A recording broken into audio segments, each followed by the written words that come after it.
Saudações, caros e caras da disciplina Sistemas Inteligentes Aplicados. Vamos hoje continuar a nossa última aula sobre redes neurais. A gente já viu a arquitetura de Perceptron na última aula e hoje vamos complementar falando sobre redes neurais na arquitetura multicamadas, que é, sem dúvida nenhuma, a arquitetura mais utilizada hoje, né, tanto em pesquisa quanto em uso para empresas, indústrias, né? Todas as soluções que envolvem redes neurais estão na esfera das redes que usam mais de uma camada, diferente do modelo Perceptron. E aí a gente vai além de redes neurais multicamadas para abordagens também que a gente hoje trabalha com redes neurais profundas, né? Ou o chamado Deep Learning, que é uma forma diferente de tratar camadas para a operação da rede neural. Só que essa aula é focada não nesse modelo, tá? Isso a gente tem uma aula extra no final para falar sobre isso. Hoje vamos falar apenas sobre redes neurais multicamadas, beleza? E antes, vamos lá, vamos para a nossa dica musical, tá? Hoje eu vou trazer uma dica de uma banda, óbvio que vocês sabem, é uma banda dos anos aí 60, começo dos anos 70 também, tá? Muito famosa nos Estados Unidos, que é uma banda que eu tenho muito apreço. Alguns de vocês devem conhecer, outros não, mas eu indico demais conhecerem o som dos caras, que é o The Doors, tá? The Doors é uma banda tão famosa aí que teve até um filme nos anos 90 aí do The Doors, em que o Val Kilmer interpretava o papel do Jim Morrison, que é o vocalista do The Doors. Deixa eu colocar aqui para vocês, né, pra gente ver aqui o Spotify com, né, a música. Tem muita música legal do The Doors para escolher. Se for olhar aqui, ó, tem muita coisa bacana, tá? Eu vou colocar uma que eu gosto muito, Love Me Two Times, e vou colocar desde o início essa música, porque ela já começa com um som muito bacana. Ouçam aí.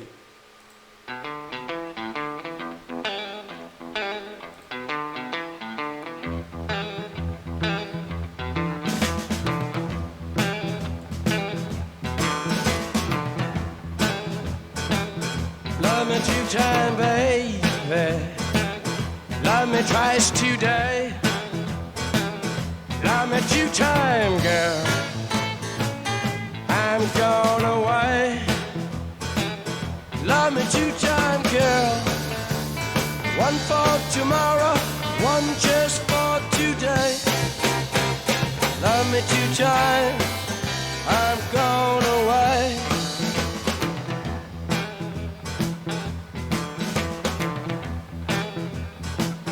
Love me one time.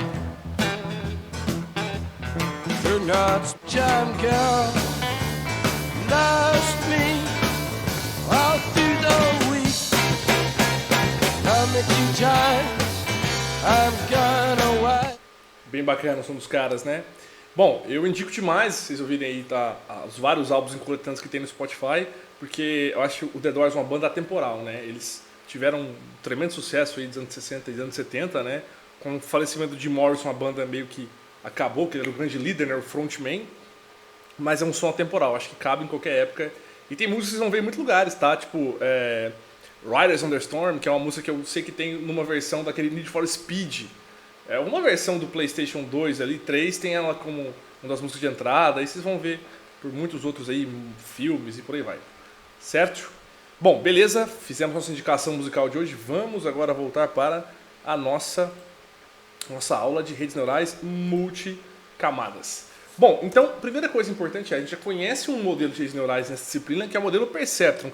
Extremamente simples, só consegue resolver problemas linearmente separáveis, porque com apenas um neurônio de processamento e uma função chamada threshold, que é a função de ativação do neurônio limite, só é possível fazer uma reta de cada vez e ajustando a reta no plano para você separar as classes do problema. Quando não é possível separar com uma reta, o que é 95% dos problemas, né, você não pode usar a rede neural Perceptron. E aí entra a ideia da MLP, né, que é o acrônimo aí para Multilayer Perceptron, ou Multilayer, redes neurais multicamadas, tá? Aqui tem um primeiro exemplo legal para a gente ver, que é o seguinte: você quer pegar uma foto e quer que seu modelo consiga classificar o seguinte: isso na foto, esse animal aí nesse cesto de roupa, é um gato ou é um cachorro?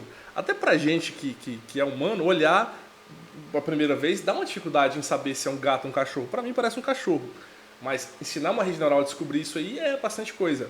Então, se a gente for olhar a ideia de um modelo de rede neural que tem mais de uma camada, é bem esse desenho aqui, ó. Você tem a camada que a gente chama, pessoal, camada de input layer, né? Que é o quê? Que é a entrada do problema. A gente viu no modelo Perceptron que um problema binário, por exemplo, uma porta AND, só tem 2 dados de entrada. Você entra 0 e 1, 1, 0, 0, 0, combinações binárias, né, de 2 entradas. Agora, num problema como esse de descobrir se eu tenho um gato ou um cachorro aqui, não tenham dúvidas, tá? Eu tenho que passar muitos atributos para o modelo, porque tem muitas coisas que envolvem imagem, né? Cor, matiz, escala de preto e branco e vários outros atributos. Sempre que a gente trabalha com imagens, a gente trabalha com uma quantidade de atributos que passa de 100, 200, às vezes 1000 atributos, né?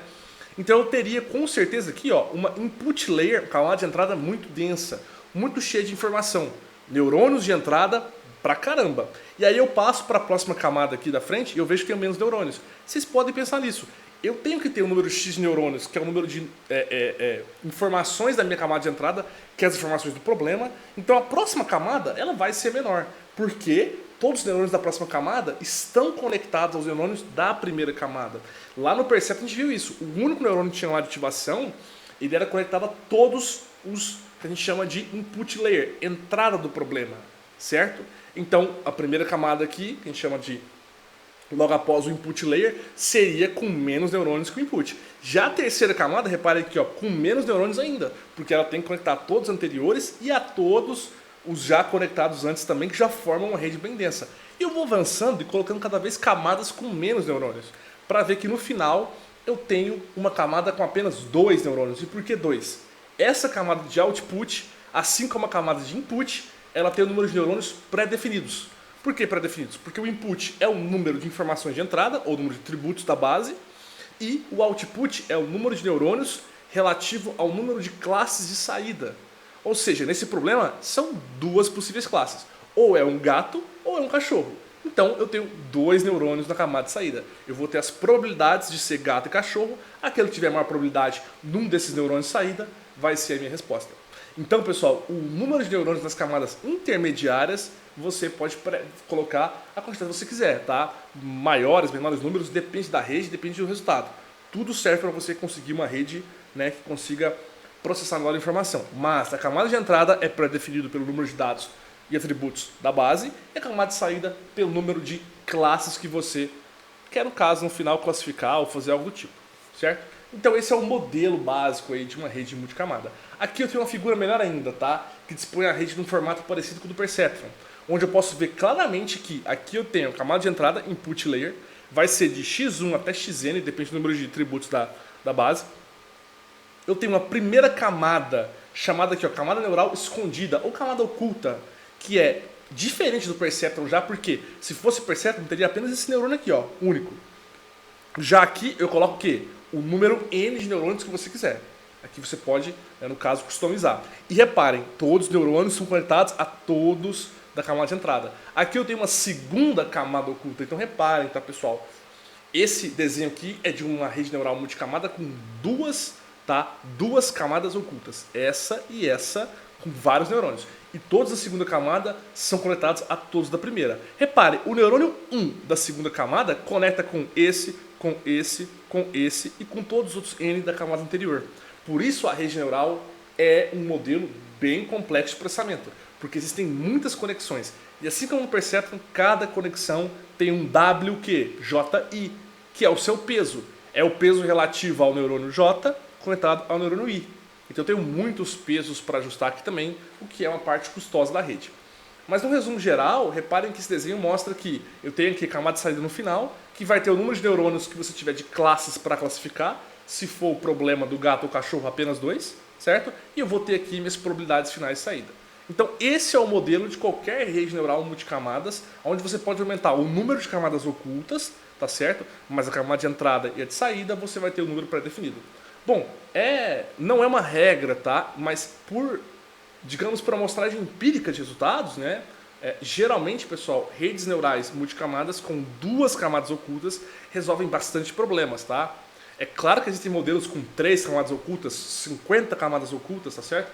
Mas esses modelos são para problemas extremamente complexos, bases gigantescas, e muitas vezes eles usam funções de ativação e outros tipos de algoritmos para otimizar essa quantidade de camadas, tá? Porque é o seguinte, pessoal, para cada camada oculta que você adiciona, você aumenta muito o processamento do modelo e deixa com certeza mais complexo e pesado rodar isso na máquina. Vai aumentar mais ainda o tempo para processar e calcular, tá certo? Então esse modelo aqui é bem base, porque com 2 camadas ocultas resolvemos bastante problemas, tá certo?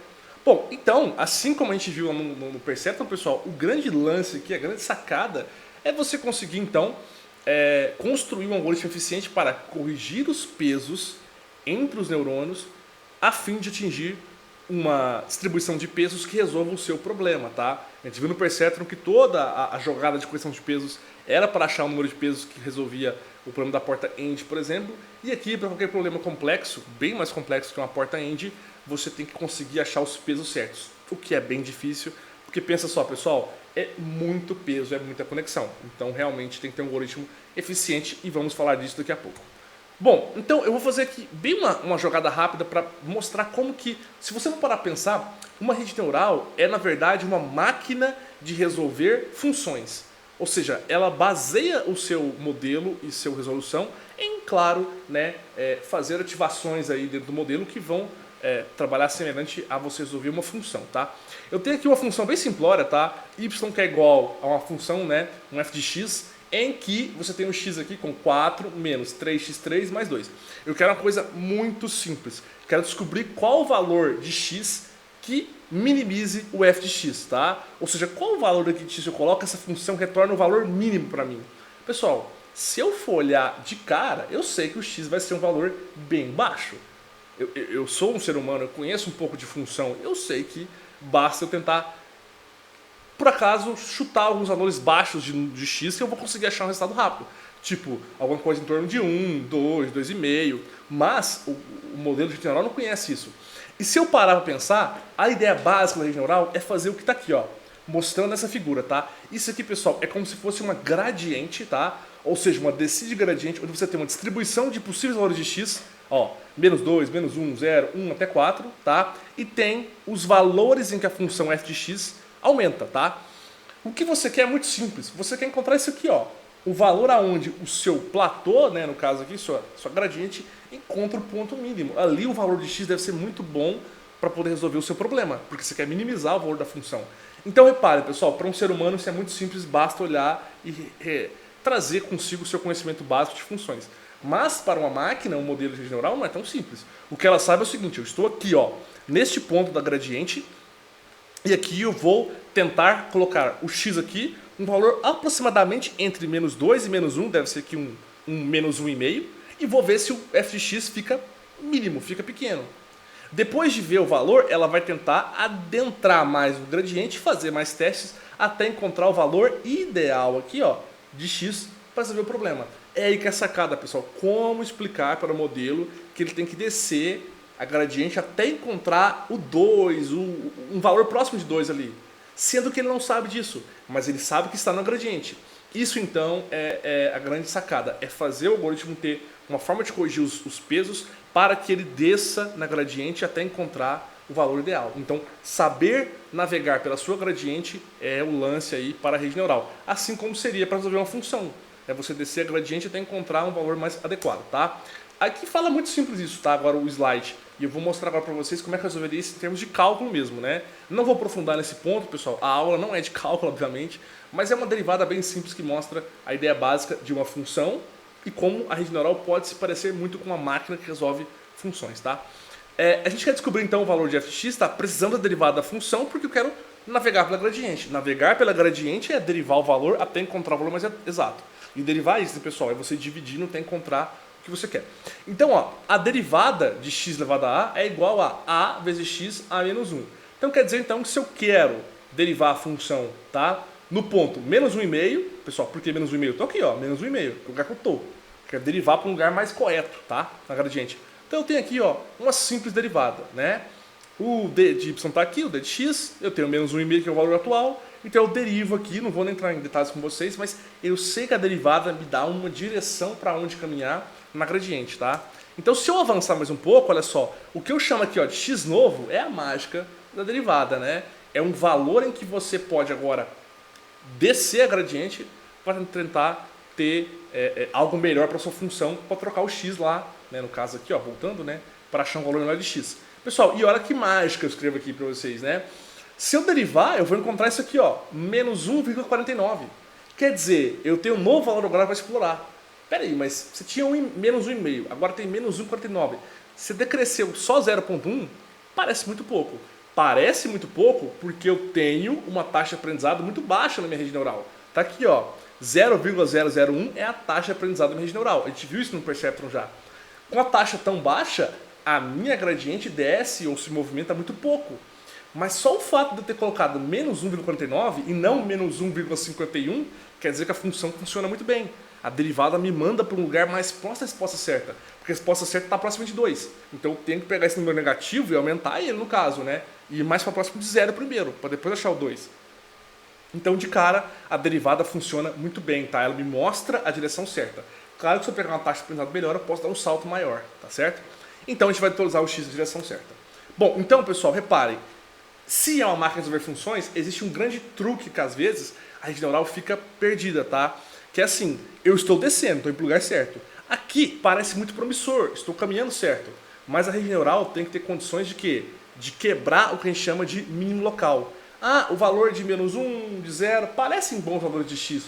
Vou ficar procurando por aqui. Quando na verdade, se ela der um salto maior, ela vai achar um mínimo global, que é o menor valor possível que vai minimizar de fato o seu x para aquela função, tá? Muitos algoritmos, pessoal, de classificação, tá? Eles têm esse problema, eles ficam presos em mínimos locais. A gente viu isso lá no semestre passado, na matéria de fundamentos de sistemas inteligentes, quando a gente estudou, por exemplo, algoritmos de busca, né?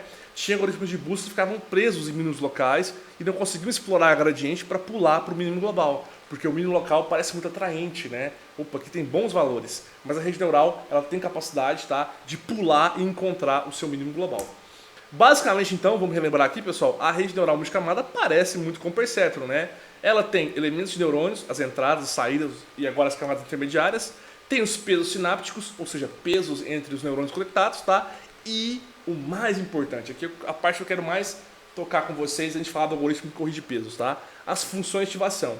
No modelo Perceptron, a gente falou só sobre a função that_hold, que é a função limite, tá? Mas na rede multicamada temos muitas funções de ativações que são muito boas para você experimentar para o seu problema, tá?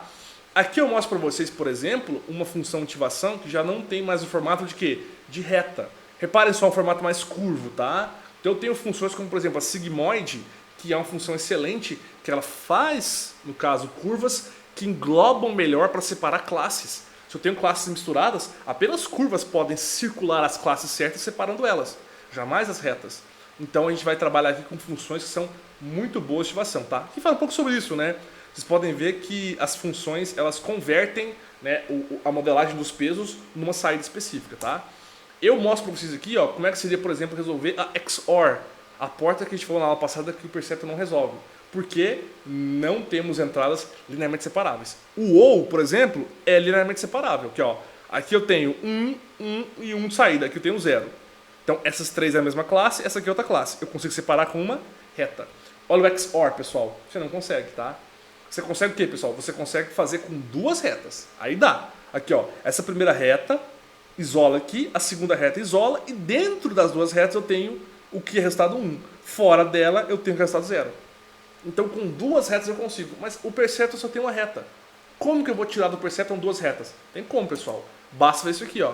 Basta você fazer o quê? Colocar então, olha só, mais um neurônio na camada oculta. Cada neurônio daquela camadinha do Perceptron consegue fazer o quê? Consegue, no caso aqui, ó, traçar uma reta.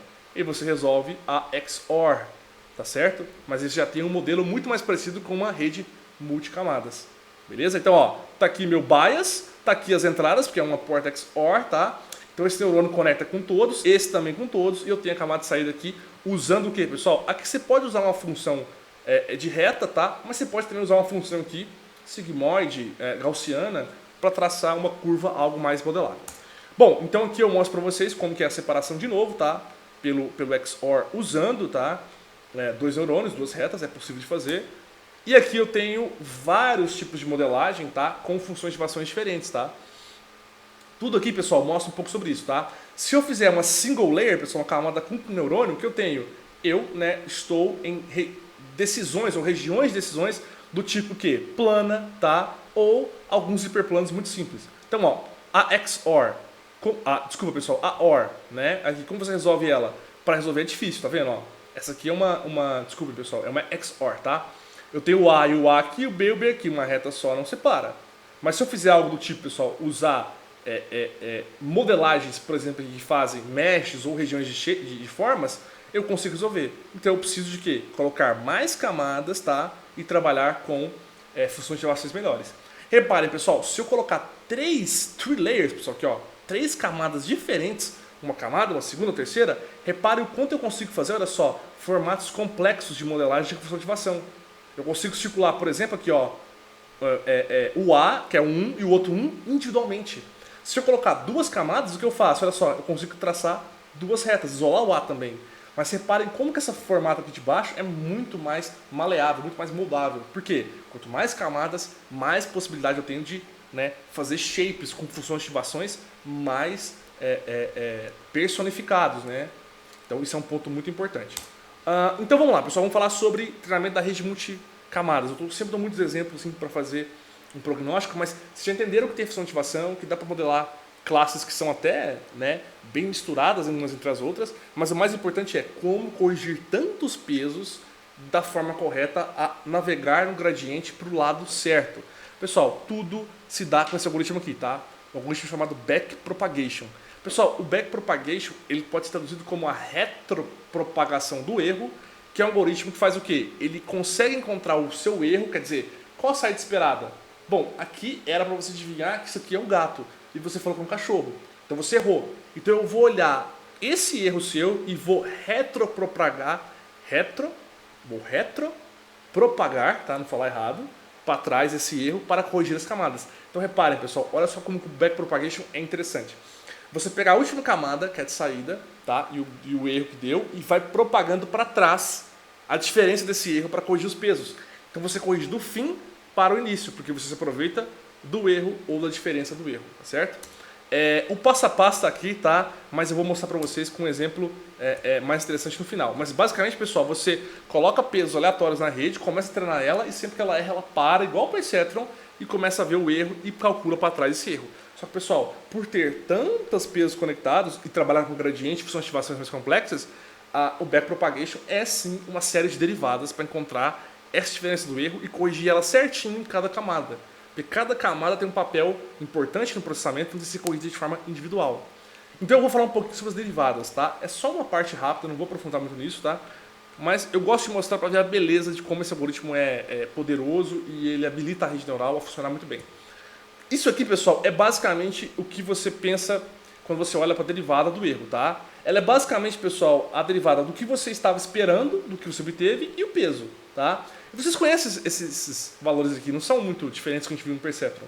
Isso aqui é o peso atual. Então a correção é o peso atual menos a taxa de aprendizado, que é uma constante, e a diferença do erro sobre o que você tem aqui da derivada do peso. Então, pessoal, na interação atual, você começa por aqui. Então, reparem, se eu tenho esse modelo aqui, ó, camada de entrada, tá certo? 2 camadas ocultas. Isso aqui, pessoal, é uma conexão, ó. Tem o peso aqui, ó. Então, o peso W11 aqui, ele é ativado dentro desse neurônio, por função de ativação, por conexão com esse, tem um bias também, ele é andado para frente. Como eu corrijo esse peso aqui? Então, eu começo por aqui, tá vendo a diferença do erro, depois que eu vi que o modelo errou. E aí eu faço o que agora, pessoal? Faço muito simples, ó. Vou transformar essa derivada minha aqui, tá? Numa simples questão de derivadas parciais, porque para cada neurônio é um cálculo. Então, olha só. Eu tenho aqui, ó, o que seria a saída esperada, o y, e o y' a saída desejada, tá? Então, eu tenho aqui, ó, a saída esperada e a que eu obtive. O somatório dessa diferença levada ao quadrado é o começo da questão do erro, a diferença do erro. Parece muito com o Perceptron nessa parte. Quando eu avanço, reparem só, eu posso simplificar então o que eu chamo agora, que era o W, que eu chamei de YK, que é simplesmente a diferença, que ó, transformei a minha parte do W em Y menos Y, que é Y menos Y', que é o que eu esperava e o que eu obtive. E aí eu posso ver basicamente que eu simplifico mais ainda aqui, ó, e consigo ver que todo esse cálculo se converte em um somatório muito simples de menos 2, saída obtida, menos saída desejada, menos a obtida, tá? Para cada neurônio específico, para cada conexão. Então, olha só, eu posso resumir muito bem a minha derivada nisso aqui, tá? E eu vou adicionar aqui agora o que eu estou chamando aqui, ó, de Z, que é na verdade o quê?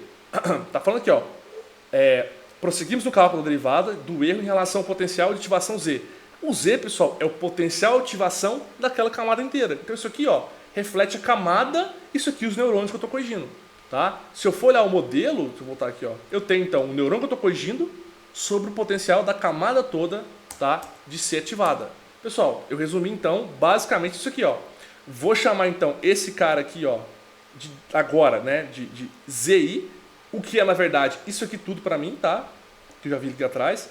E vou chamar esse cara aqui agora, que eu acabei de achar, como, né, o meu deltazinho aqui, tá certo? Então eu tenho o erro básico sobre o Z, que é igual a basicamente esse delta, que é igual isso aqui, pessoal. Regra da cadeia. É o encadeamento de correções que eu tenho dentro da rede, tá? Aqui eu vejo então que no final, para corrigir qualquer peso, é o próprio peso atual menos a taxa de aprendizado vezes o meu deltazinho que eu deixo aqui atrás, vezes o quê? A entrada. O YI é a entrada que eu tenho, o input de entrada passado para aquele neurônio e passado para frente depois. Então, ó, resumir tudo isso aqui, esse cálculo, tá? Neste carinha aqui, que está bem aqui, ó. Taxa de aprendizado é constante e entrada, input também é constante, tá? Então, reparem, isso aqui, pessoal, é a regra da cadeia, tá? Esse cálculo aqui bem legal de fazer, bem tranquilo, mas que para a máquina é muito complexo, porque são muitos cálculos. Fazer isso para cada conexão de neurônio, sendo que se você colocar 10 neurônios em cada camada, tiver 2 camadas ocultas, você vai ter, né, um número altíssimo aí, né? Você vai ter um expoente aí de conexões, então é bem pesado. No papel, impossível de fazer, só mesmo com a máquina. Então, pessoal, basicamente essa é a ideia da rede neural multicamada. Não tem muito o que mostrar em relação ao funcionamento, porque é bem parecido com o Perceptron, é realmente aprofundar na questão de como funciona essa derivada, esse backpropagation, para ele conseguir, no caso, corrigir quando ele encontra um problema, tá? Agora, funções de ativações a gente testa para ver qual pode ser mais adequada para o problema, tá? Só que a ideia agora é vocês pegarem esse conteúdo e fazerem testes com a rede neural multicamada no ECA para desenvolver um trabalho prático que eu vou passar para vocês, né, desta aula. Então eu vou agora falar com vocês sobre como testar e usar, tá, uma rede multicamadas no ECA. Tá? É uma função bem fácil, é um procedimento bem simples. Aqui fala algumas coisas sobre isso, até falo que existem várias funções, várias redes neurais diferentes, tá, para você baixar pelo Explorer do ECA, tá? Mas vamos focar aqui na rede neural que a gente tem, tá? Que é a dele. Vamos só falar de algumas variáveis, depois eu vou abrir o ECA aqui. Basicamente, olha só, quando você clica em qualquer algoritmo do ECA, você pode ver as configurações dele, né? Então eu tenho aqui para vocês, ó, basicamente as mais importantes, tá? Learning Rate, tá? O Learning Rate, pessoal, é taxa de aprendizado. Ele vem com 0.3 por padrão, é um bom valor, tá? Quanto mais você aumenta, mais saltos o algoritmo dá na gradiente, ou seja, ele corrige fazendo um cálculo muito mais forte de diferença de erro, né? Então ele pula bastante. Já falei para você, se colocar muito alto, ele fica pulando tanto que ele não consegue ficar parado e não consegue às vezes achar o seu mínimo global, tá? Mas se for muito pequeno também, ele demora demais a achar porque os saltos são muito pequenos. O momentum, tá, pessoal? O momento, ele controla as mudanças nas variações dos incrementos, tá? Ele dá um deltazinho para ajudar ou não. Então o momentum, vocês vão ver ele bem aqui, ó, 0.2, é um excelente valor, tá? Eu não arrisco aumentar demais esse valor não, porque senão ele pode influenciar de forma abrupta, tá? Os incrementos são feitos aí no algoritmo. Eu tenho o training time, tá, pessoal? Que é o número de iterações. Esse vocês podem deixar padronizado, tá? 500 épocas aqui. O que é um training time? O que é uma época dessas 500, pessoal? Uma época é uma rodada completa sobre a rede, tá? É ele pegar um exemplo de entrada, tá, pessoal? Passar na rede, testar e ver se errou ou não e corrigir. 500 épocas é um valor padrão, tá? Obviamente, se o problema for muito grande, a gente põe 1.000, 2.000, 3.000 épocas. Mas para os problemas do ECA que a gente tem na base, 500 está ótimo, tá? Temos aqui também, pessoal, uma questão muito importante, tá? Que é assim, como é que é essa rede neural? Como é que é o modelo dela? Quantas camadas ocultas ela tem, tá? Você pode configurar isso, pessoal, por aqui, ó, no Hiding Layers, tá? Que é o camadas ocultas. Ele fala aqui, ó, o número de camadas ocultas, tá? Você pode configurar aqui com valores pré-definidos do algoritmo, tá? Ele não deixa você aqui dar um número de camadas ocultas, tá? Então você pode colocar aqui, pessoal, já vem com letra A. Mas você vai colocar, pessoal, A, I, O e T, tá? O A, pessoal, o número de atributos mais o número de classes, está dividido por 2. Então quer dizer o quê? Ele calcula uma razão para descobrir quantas camadas ocultas vai ter no problema e qual o número de neurônios em cada camada, tá? Na verdade, ele sempre põe, pessoal, uma camada oculta, né, no padrão dele. Mas por que a razão é número de tributos mais número de classes? Faz todo sentido, tá? Ele pega a sua base e fala, quantos tributos tem na base? Ah, eu tenho 20 tributos. E quantas classes de saída? Eu tenho 2. Então ele pega o 20 mais o 2, soma, divide por 2. 12. 12 é um bom número aí de neurônios para sua camada de entrada, de oculta. Pessoal, esse cálculo não é garantido, mas ele funciona bem, tá? Se você não sabe o número de neurônios para começar a testar, esse cálculo aqui funciona bem porque ele pega a proporção da sua base como digamos, razão para ver a complexidade do problema. O I, pessoal, é o número de tributos, tá? Você pode definir o número de tributos que vai ter, se você quiser. O O, o número de classes, a gente falou ali atrás, né? E o número de tributos, o número de classes, é o T, tá? Então são valores que você pode ver no cálculo. Se você põe, pessoal, o A, ele faz esse cálculo, mas ele tem o A, ele tem o B, você pode trocar a letra que ele vai configurar de forma diferente o número de neurônios da camada oculta da sua rede neural, tá? Pode aumentar ou diminuir, fazer uma rede muito mais complexa se você mudar os valores, tá? E, pessoal, isso aqui é uma foto, tá? Da interface gráfica do ECA que você pode usar para você customizar a rede. Você pode criar mais neurônios aqui, conectar eles, criar mais camadas para poder testar, tá? Eu aconselho a fazer para fazer uns testes assim, para descobrir como que mais neurônios podem impactar o modelo positivamente ou negativamente, mas é bem complicado, tá? Porque quando você cria um neurônio aqui, tem que conectar ele com todos os outros, né? E por aí vai. Reparem que essa modelagem é do problema da íris, né? Lá, ó, tamanho da cepa, aqui no caso é largura, né? Tamanho da cepa, largura da pétala, tamanho da pétala. Então tem essas entradas, os inputs, 3 neurônios da camada oculta, né? E 3 neurônios de saída. Por que 3 saídas? Porque são 3 classes: setosa, vesícula e virgínica, certo? Bom, aqui está o resultado, tá, de uma classificação com ele, mas vamos pular para o nosso próprio ECA para a gente ver o funcionamento, né? Chegamos ao fim do material aqui, tá? Deixa eu colocar o ECA para vocês aqui, tá? Eu tô com ele já configurado, tá aqui. E vamos falar sobre esses testes, tá? Bom, seguinte, pessoal, no ECA a gente então, eu já tenho aqui, eu já carreguei uma base, tá? No caso, pessoal, eu escolhi aquela base, a gente já viu, acho que na aula, que é diabetes, tá? Chama Diabetes, né? Aqui na pasta. Ela é uma classe com 8, tá, pessoal? Ela tem 8 atributos e um atributo final, que é para saber se a pessoa está com diabetes ou não, tá? É um atributo final binário, sim ou não. Aqui então, ó, para a gente achar o nosso ECA, pessoal, vamos aqui escolher sempre, tá? Ele vai estar aqui sempre, ó. Functions, falei para você, né? Como se fosse uma função, um modelo, né? Nós temos aqui o Multilayer Perceptron, tá lá, ó. É uma rede neural que faz um multilayer com backpropagation. Exatamente o que a gente quer. Bom, tá aqui. Como falei para vocês, né? Clicou aqui e a gente vê os exemplos, tá? Então, pessoal, eu vou deixar no padrão, tá? Ó, A, número de hidden layers, learning rate 0.3, momento 0.2, tudo beleza. Semente zerada, training time 500 épocas, ótimo. Ok, vou rodar um teste, tá? É um cross validation com 10 folds, tá bom também. Vamos testar assim, vamos ver o resultado. Reparem como a rede neural já é mais parruda aqui, ó. Não me dá o resultado instantaneamente, como a gente viu com outros algoritmos, tá? Olha lá, ela demora um pouco mais, ó. Tá até agora calculando, tá? Porque realmente o backpropagation é um algoritmo não muito rápido, né? Então vamos dar um tempinho aí para ela nos dar o resultado, tá? Enquanto estiver rodando aqui o pássarozinho aqui, que é o símbolo deles, né? O algoritmo está em execução. Vamos esperar. Olha lá, ó. Tá no 7º fold já, ó. São 10 folds, né? 8º fold agora. Tá aqui embaixo, ó. Eu não sei se está aparecendo o meu certinho aqui. Não tá. Tá assim, ó. 9º fold. Vamos esperar aí que ele vai... Ok, soltou o resultado. Pronto. Então, repara que coisa interessante, tá, pessoal? Primeira coisa, ele mostra para você... primeira coisa, qual função de ativação tem essa rede neural? É uma função sigmoide, tá? Por que não uma função gaussiana e tal? Porque a sigmoide resolve muito bem esse problema e é uma função muito boa, tá? Óbvio que a gaussiana é muito boa também, é tudo questão de teste. Mas ele fala aqui, ó, qual que é o valor, tá certo?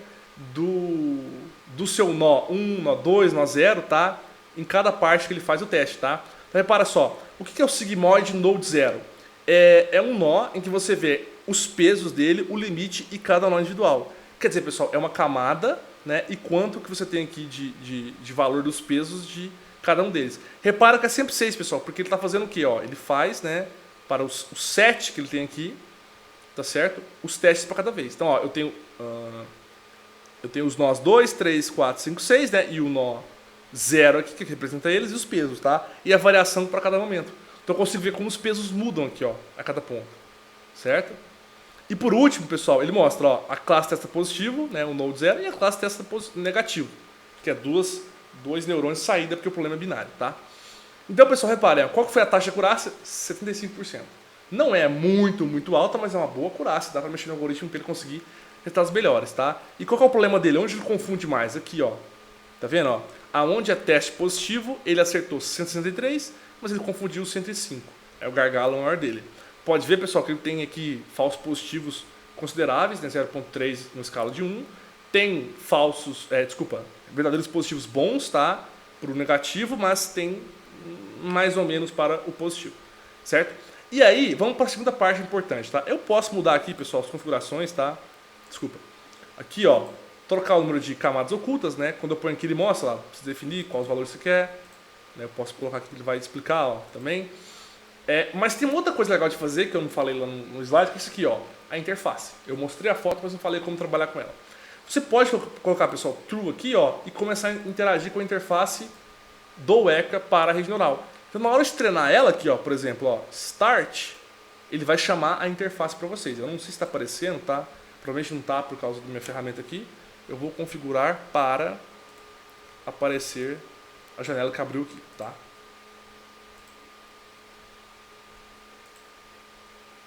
Está aqui. Reparem, essa janelinha está bem pequena aqui, tá? Eu vou... Olha só, aumentar o tamanho dela, pra vocês verem melhor. Deixa eu configurar aqui para vocês a posição dela. Isso, vou dar um zoomzinho aqui, né, também, para melhorar pra gente. E tá... Só mais um pouco. Isso, tá. Tá ótimo, tá? Vou ocultar aqui também o fundo, tá? Então, reparem, essa é a interface e eu consigo ver a rede, né? 1, 2, 3, 4, 5. São aqueles nós que eu vi lá no resultado, né? Os pesos de cada um deles. Por que tem os pesos assim? A gente pode ver aqui, ó, que é 1, 2, 3, 4, 5. Aqui, ó, 1, 2, 3, 4, 5, 6, 7, 8. Então, para cada um desses caras, eu tenho 8 conexões. Ó, esse cara é conectado a 8, esse com os 8, tá? Então, e cada um deles conectados com os neurônios da camada de saída. Então, é uma rede multilayer simples. Ela tem uma camada oculta apenas com vários neurônios. Podia colocar mais uma aqui, se eu quisesse, tá? Se eu trocar lá o A pelo B e tal, ele vai colocar modelos mais complexos, tá? Mas olha só, aqui eu tenho opções interessantes, tá? Eu posso, por exemplo, criar mais neurônios. Tipo aqui, ó, eu clico com o meu mouse, eu tenho um neurônio aqui agora. Ele está amarelo porque ele está aberto a receber conexões, né? Então, se eu pegar aqui, ó, eu posso transformar ele em, né, com esse aqui, ó, conectar. Agora eu quero conectar ele com esse. E eu posso, olha só, ir apagando também, tá, pessoal, as conexões lá e fazendo mais, ó, mais neurônios. Ó, desfiz. Eu posso fazer o neurônio, ó, tudo com mouse, pessoal, tá? Posso fazer esse quebrar. Quer dizer, eu posso criar, então, novas conexões. E é importante ter uma coerência, por exemplo, se criar uma conexão aqui. Claro, conectei aqui, conecto com a parte de saída, né?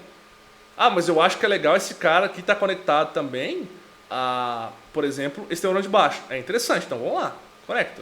Ah, mas o outro também, conecta, o outro também, conecta, o outro também. Beleza, é isso aí. Agora eu posso fazer mais um que se eu quiser, tá, pessoal? Eu posso, por exemplo, apagar essa conexão com ele e fazer, ó, agora, deste cara aqui, mais conexões, tá? Olha lá, deixa eu tirar essa. Eu quero agora configurar ele para não receber mais conexões. Tem opa, pronto. Agora ele não recebe mais. Agora esse recebe, ó. Então, tá, eu quero conectar esse cara com esse, com esse, com esse. E vamos, bom, pessoal, estou construindo nova camada. E, obviamente, com o cara de saída aqui e com o cara de saída aqui. Né? Interessante, né? Estamos fazendo mais camadas. Então você pode criar mais uma camada na mão aqui, tá? E aí, pessoal, quando você fala assim, ah, tá pronto, eu gostei desse modelo, tá? Eu acho que ele ficou bem legal. Se gostou, pessoal, se achou que ficou bom, faz o quê? Vem cá, ó, tá? Você tem aqui, ó, número de épocas, as 500, tem o learning rate, tem o momentum, beleza? Você dá o start, tá? Olha lá, ele começa a rodar as épocas, estão vendo, ó? Rapidão, ó, testando. Aí ele fala, gostou? Quer aceitar? Aceita o modelo, tá? E ele vai abrir de novo para você trabalhar, mas você pode agora ver o resultado desse novo modelo. Então o que eu acho bacana, tá, gente, de você ativar a GUI do ECA para a rede neural é você realmente poder configurar a sua própria rede, às vezes mexer nela e ver o resultado, entender melhor como que o neurônio pode impactar mais ou menos. Acho que isso é bem válido, tá? E é uma parte que eu acho bem legal do Echo para fazer, porque, né, outras ferramentas às vezes não dão esta opção pra gente, tá?